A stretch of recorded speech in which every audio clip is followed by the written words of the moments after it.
Sono passati quasi 5 anni dal giorno in cui i Veneti hanno decretato in modo chiaro e inequivocabile il proprio pensiero sull'autonomia del Veneto, dando vita a quello che doveva essere un percorso nell'alveo di quanto previsto dalla Costituzione.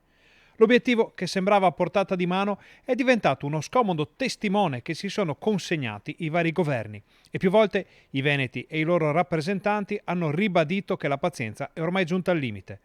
Sabato 22, nel quinto anniversario del referendum sull'autonomia, si terrà in piazza Libertà a Bassano un flash mob organizzato dal Comitato Veneto Autonomo Subito, che porterà nel salotto buono cittadino, politici, amministratori e cittadini per chiedere in questa fase storica tanto complicata quanto delicata che lo sprint finale sull'autonomia arrivi quanto prima.